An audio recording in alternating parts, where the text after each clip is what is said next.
ደብረ ዘይት የዐቢይ ጾም አምስተኛ ሳምንት። ደብረ ዘይት ትርጉሙ የወይራ መብቀያ ወይም ደግሞ በወይራ ደን የተሸፈነ ማለት ነው። ወይም ደብር ማለት ተራራ ማለት ሲሆን ዘይት ማለት ደግሞ ወይራ ማለት ነው። በተገናኘም አንድ ላይም ደብረ ዘይት ሲባል የወይራ ዘይት የመላበት የበዛበት ወይም የወይራ ተራራ ማለት ይሆናል። በኢየሩሳሌም በስተ ምስራቅ የሚገኝ ቦታና ተራራ ሲሆን በመካከል የቄድሮን ሸለቆ ብቻ ነው ያለው። ከግርጌውም ጌቴሰማኔ የተባለው የአትክልት ስፍራ ይገኛል።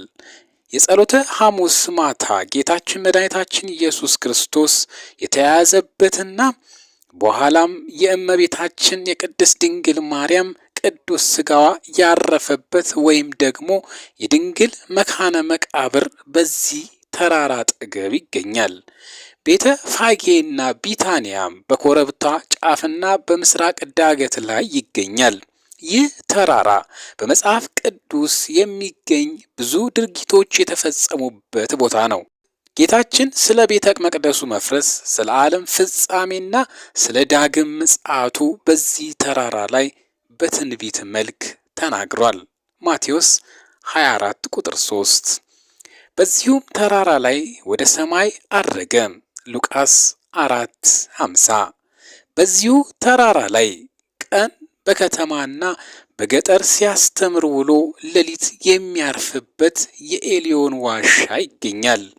በኋለኛውም ምጽአቱ በዚህ ቦታ እንደሚገለጥ ትንቢት ተነግሯል። ዘካርያስ 14 ቁጥር 3። ስያሜው የዐቢይ ጾም እኩሌታ ላይ ያለው ሰንበት በዚህ ተራራ ተጠርቷል። ይህም ዕለት የቤተ ክርስቲያናችን ሊቅ ቅዱስ ያሬድ የዳግም ምጽአት አድርጎ መጽሐፉን አስቀምጧል። በዚህ ተራራ ላይ በእርሱም በደብረ ዘይት ተቀምጦ ሳለ ደቀ መዛሙርቱ ለብቻቸው ወደ እርሱ ቀርበው ንገረን፣ ይህ መቼ ይሆናል? የመምጣትህና የዓለም መጨረሻ ምልክቱስ ምንድን ነው? አሉት። ማቴዎስ 24 ቁጥር 3 ተብሎ እንደተጻፈው ለደቀ መዛሙርቱም የዳግም ምጽአቱን የዓለም ፍጻሜ የትንሣኤ ሙታንም ትምህርት በሰፊው ስላስተማረ በዓሉ በተራራው ስም ተሰይሟል። ደቀ መዛሙርቱም እንዲህ ብለው ጠየቁት። ከዕለታት አንድ ቀን ደቀ መዛሙርቱም የቤተ መቅደሱን ስነ ሕንጻ በትኩረት እያንዳንዱን ነገር በመመልከት አደነቁም። ጠዋት በጸሎት ጊዜ ጸሎታቸውንም አድርሰው ሲጨርሱ የጠዋት ፀሐይ አርፎበት ያሸበረቀውን ቤተ መቅደስ ውበቱን አስተውለው ምን ጥበበኛ እንዳሰራው እየተነጋገሩ ጌታችን አብሮ እንዲያደንቅ ሲጠብቁ አስደንጋጭ ነገር ተናገረ።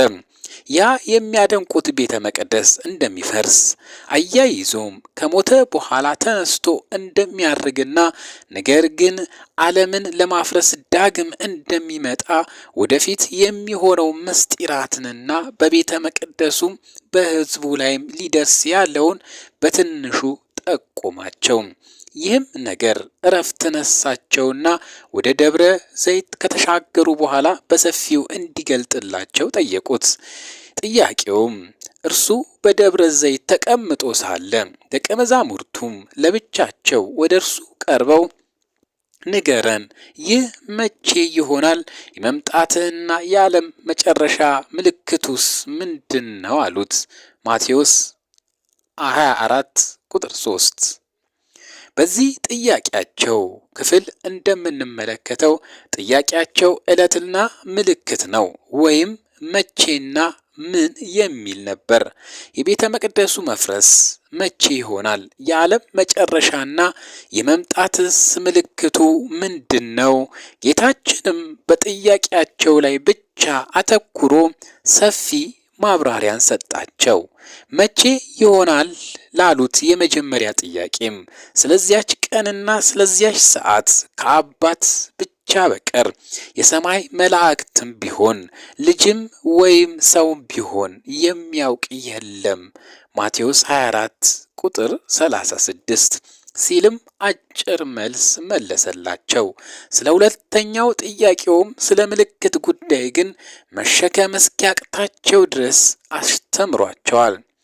በመልሱም ውስጥ ማስጠንቀቂያዎች፣ ምክሮች፣ ማጽናኛዎችና ምሳሌዎች በብዛት ቀርበው በተደጋጋሚ ተነስተዋል።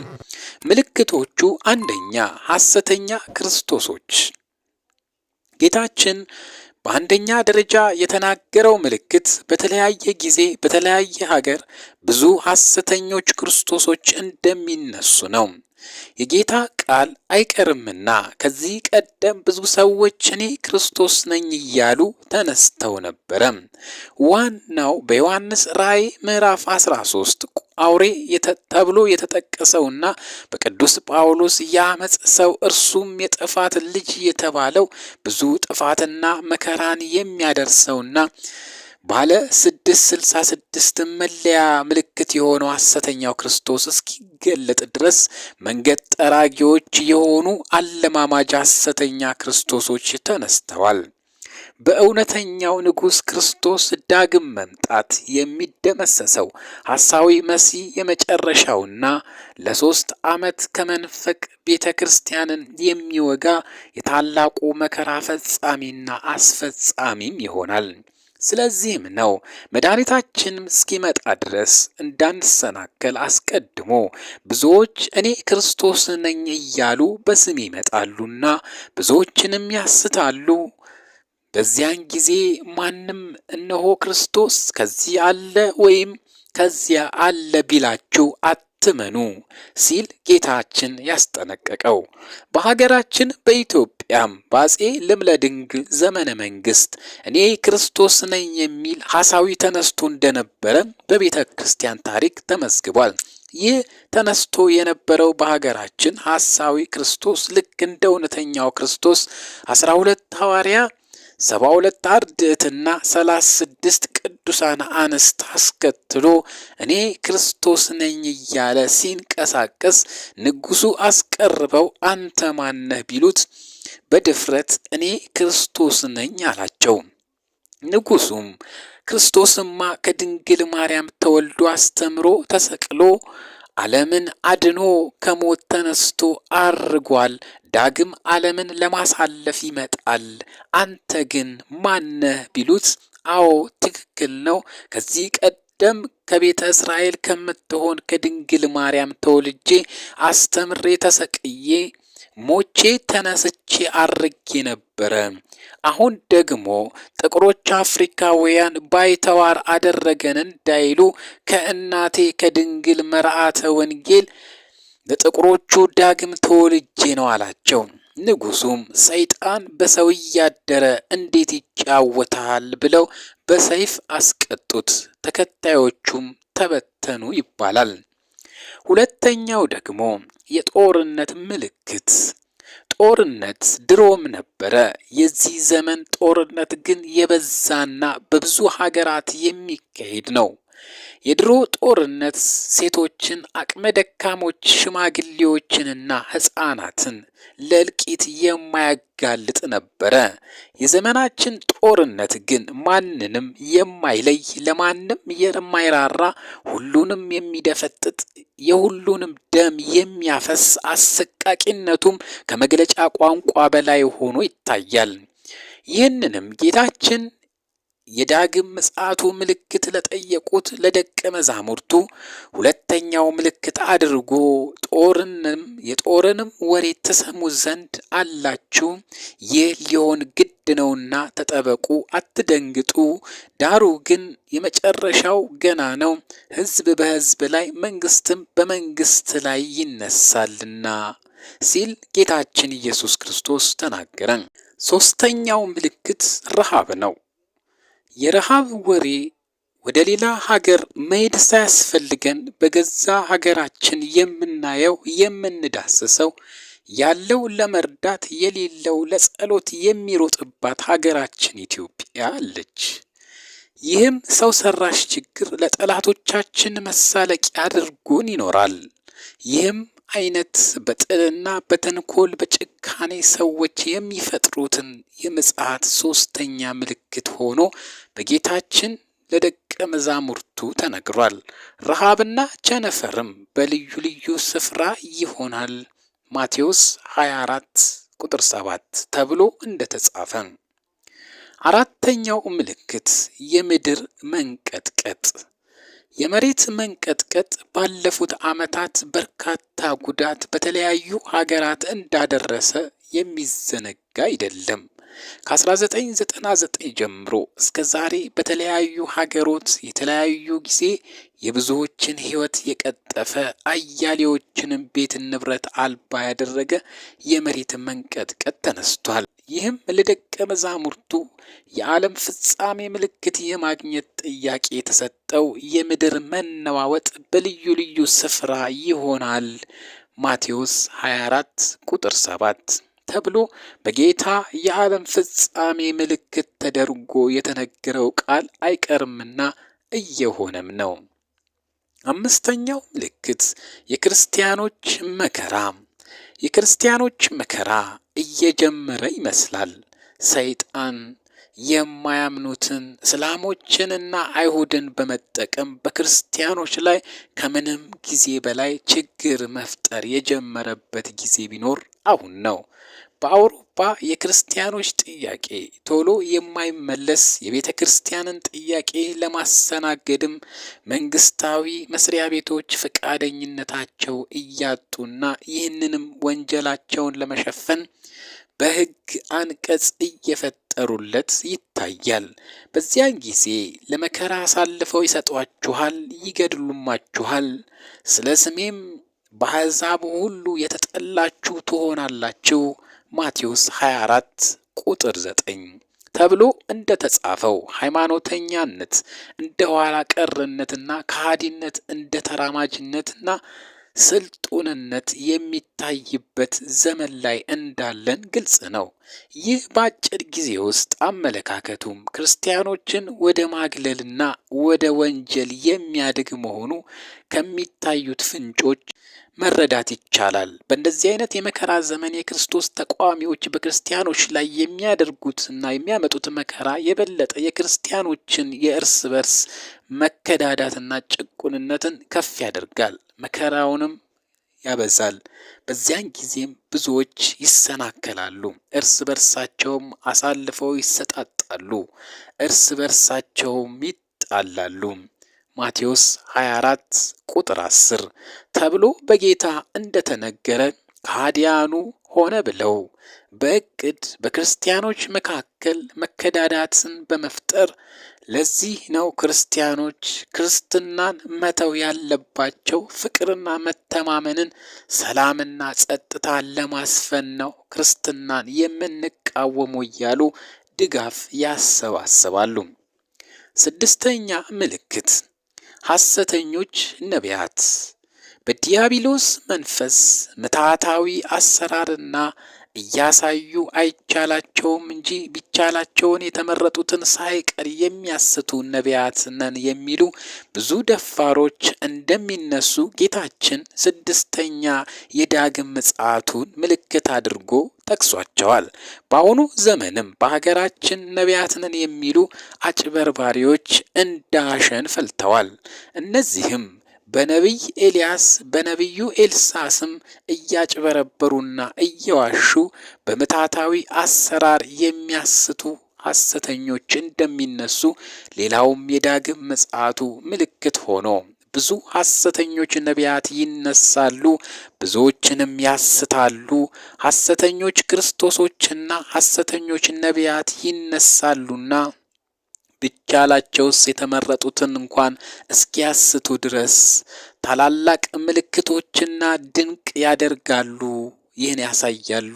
እነሆ እንግዲህ በበረሃ ነው ቢሏችሁ አትጡ፣ እነሆ በእልፍኝ ነው ቢሉም አትመኑ ማቴዎስ 24 ቁጥር 11 ተብሎ በጥብቅ ተነግሯል።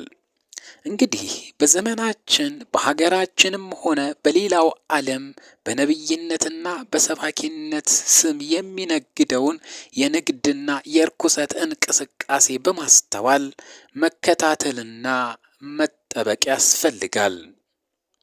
ሰባተኛው ምልክት የፍቅር መጥፋት። ሌላውና አሳዛኙ ጉዳይ የፍቅር መቀዝቀዝ ነው። ፍቅር የሕግ ፍጻሜ ነው።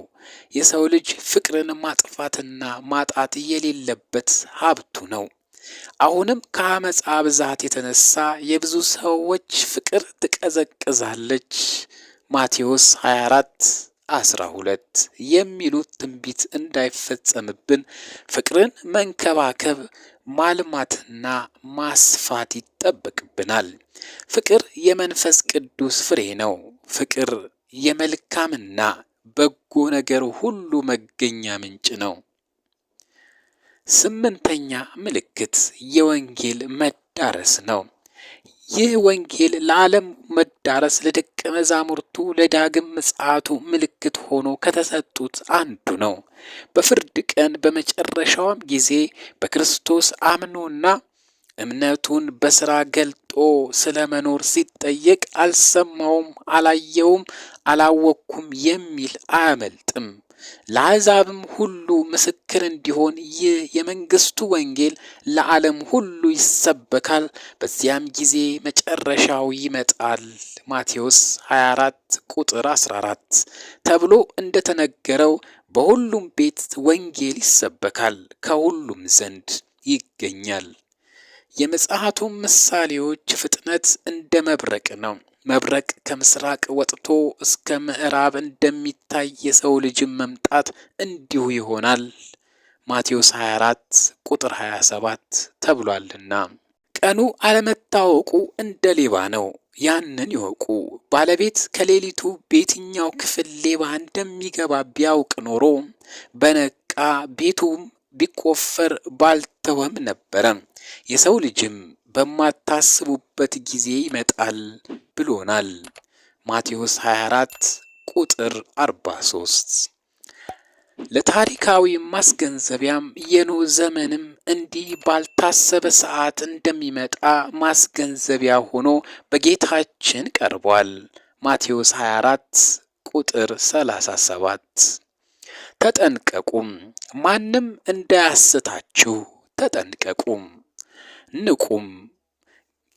ጌታችሁ በምን ሰዓት እንደሚመጣ አታውቁምና እንግዲህ ንቁ፣ ተማሩ፣ እወቁም። እንዲሁ እናንተ ደግሞ ይህን ሁሉ ከላይ የተናገራቸውን ምልክቶች ሁሉ ስታዩ በደጅ እንደቀረበ ወቁ፣ አትደንግጡ። ይህ ሊሆን ግድ ነውና ተጠበቁ፣ አትደንግጡም። ትጉና ጸልዩ። ነገር ግን ሽሽታችሁ በክረምት ወይም በሰንበት እንዳይሆን ጸልዩ። ተዘጋጅታችሁ ኑሩ። ስለዚህ እናንተ ደግሞ ተዘጋጅታችሁ ኑሩ፣ የሰው ልጅ በማታስቡበት ሰዓት ይመጣልና። ጽኑ፣ እስከ መጨረሻውም የሚጸና እርሱ ይድናል። እነዚህን ሁሉ ምክሮች፣ ማስጠንቀቂያዎችና ማጽናኛዎች በአእምሮ ጽላት ቀርጾ በማስተዋል በሃይማኖትና በክርስቲያናዊ ስነ ምግባር ጸንቶ የኖረ የሕይወትንም ቃል ሰምቶ የክብር የድልና የጽድቅ አክሊል ተሸልሞ በዘላለማዊው ደስታ ይኖራል። ከዚህ ሁሉ በኋላ በእግዚአብሔር ዘንድ ቀነ ቀጠሮ የተያዘላት ዓለም ወደ ፍጻሜዋ ታመራለች። ጣዕሟ ለዛዋ ሁሉ ይሟጠጣል፣ ፍጻሜዋም ይሆናል። ምድር ከመሰረቷ ትናጋለች፣ ፀሐይ ትጨልማለች፣ ከዋክብትም እንደ ቃሪያ ፍሬ በሰማይ ይረግፋሉ። መዝሙር 12:2፣ ኢሳይያስ 13:6፣ ኢዮብ 2:10፣ ማቴዎስ 24:29፣ ራእይ 6:12። በታላላቅ ድንጋዮች የታተሙ መቃብሮች በውስጣቸው የያዙትን ሙታንም ይሰጣሉ። የሙታንም ሥጋ ከረጅም የእንቅልፍ ዓለም ይባንንና ሁሉም በአንድ ቀን ከመቃብር ተወልደው በአንድ ቀን አድገው ወደ ፍርድ አደባባይ ይሰበሰባሉ። ታላቁ ዘንዶ ለብዙዎች ስህተት ምክንያት የሆነው ዲያብሎስ ከነሰራዊቱ ለዘለዓለም በማይፈታ በእሳት ሰንሰለት ታስሮ ወደ ገሃነመ እሳት ይጣላል። ፊተኞቹ ሰማይና ምድር ከፍጡራን ፊት እንደ ወረቀት ተጠቅልለው ያርፋሉ፣ ስፍራም አይገኝላቸውም፣ ለዘላለሙም ያልፋሉ። ኢሳይያስ 13 ቁጥር 6፣ መክብብ 12 ቁጥር 17፣ አንደኛ ተሰሎንቄ ምዕራፍ 4 ቁጥር 13፣ ሁለተኛ ጴጥሮስ ምዕራፍ 3 ቁጥር 10። በበጉ ደም የተዋጁና ሃይማኖታቸውን የጠበቁ ታማኝ የክርስቶስ ልጆች ግን ገናናውንና ታላቁን አምላክ ኢየሱስ ክርስቶስን ሊቀበሉ በታላቅ ክብር በደመና ወደ ሰማይ ይነጠቃሉ። የአብ ልጅ የድንግል ማርያም ልጅ የባህሪ አምላክ ኢየሱስ ክርስቶስን በታላቅና እጅግ አስፈሪ በሆነ መለኮታዊ ግርማ ብዙ በሚሆኑ እልፍ አእላፍ ቅዱሳን መላእክት ታጅበው ይመጣል። ዘካርያስ 14 ቁጥር 6፣ ማቴዎስ 25 ቁጥር 31፣ አንደኛ ተሰሎንቄ ምዕራፍ 4 ቁጥር 16። በዚያን ጊዜ በፊቱ ችሎ የሚቆም ማን ይሆን? ኢዮብ 2:11። አመጣጡም እንደ ቀደመው ከሐና ወደ ቀያፋ ከዚያም ወደ ጲላጦስ አደባባይ ያንገላቱት ሲወስዱት ዝም እንዳለ በዚህ አይነት አመጣጥ አይደለም። የሚመጣው በሚያስፈራና በሚያስደነግጥ መለኮታዊ ግርማና ክብር ነው። መዝሙር 49 ቁጥር 2። መጥቶም ዝም አይልም፣ እሳት በፊቱ ይነዳል፣ ኃጥአንን በፊቱ ጠራርጎ ወደ ገሃነም እሳት የሚጨምር ጥልቅ አውሎ ንፋስም አለ። ማቴዎስ 24 ቁጥር 30፣ ራእይ 1:7። እረኛ በጎቹን ከፍየሎቹ እንደሚለይ ጻድቃንን በቀኙ ኃጥአንንም በግራው ለይቶ ያቆማቸዋል። በቀኙ ያሉትን እናንተ የአባቴ ብሩካን ወደ እኔ ኑ ወደ አባታችሁም መንግሥተ ሰማያት ግቡ ብሎ ለዘለዓለም ሕይወት ይጠራቸዋል። በግራ ያሉትን ደግሞ እጅግ በሚያስፈራና በሚያስደነግጥ የቁጣ ቃል እናንተ ርጉማን ለሰይጣንና ለመላእክቱ ወደ ተዘጋጀው ወደ ዘላለማዊው እሳት ከእኔ ሂዱ ይላቸዋል። ኢየሩሳሌም ሰማያዊት ለባሏ እንደተሸለመች ሙሽራ ተዘጋጅታ ከእግዚአብሔር ዘንድ ትወልዳለች ማለት ለምእመናን ትሰጣለች። ምእመናንም ርስት መንግሥተ ሰማያትን ይወርሳሉ። ብርሃን ለብሰው ብርሃን ተጎናጽፈው ለዘለዓለም በደስታ ይኖራሉ። ማቴዎስ 25 ቁጥር 31፣ ራእይ 21 ቁጥር 1። ኦርቶዶክሳውያን ነቢዩ ኤርምያስ እግዚአብሔር እንዲህ ይላል፣ በመንገድ ላይ ቁሙ፣ ተመልከቱ፣ የቀደመችውንም መንገድ ጠይቁ፣ መልካሚቱንም መንገድ ወዴት እንደሆነች እወቁ፣ በእርሷም ላይ ሂዱ፣ ለነፍሳችሁም እረፍት ታገኛላችሁ። ትንቢተ ኤርምያስ ምዕራፍ 6 ቁጥር 16 በማለት እንደተናገረው በቀደመችው መንገድ መልካሚቱ የሕይወትና የጽድቅ መንገድ በቅድስት ኦርቶዶክሳዊት ተዋሕዶ እምነታችን እስከ መጨረሻው ድረስ ጸንተን ለመኖር ይገባል። ደብረ ዘይት እንግዲህ ተጽፎና ተተርጉሞ የማያልቅ ሰፊና ጥልቅ ምጡቅ ትምህርትን የያዘ በዓል ነው። እንግዲህ ከብዙ በጥቂቱ ይህንን መርሃ ግብር አደረስንላችሁ። እነሆ በቀኜ ቆሙ የሚለውን እናንተ የአባቴ ብሩካን ኑ የሚለውን የደስታ ቃል ያሰማን። እናታችን ቅድስት ድንግል ማርያም በምልጃዋ ከኛ አትራቅ። በዕለተ ዓርብ የፈሰሰው ክቡር ደሙ ዘትንሣኤ ዘጉባኤ የሚለየንን ነውራችን ይሸፍንልን። አሜን።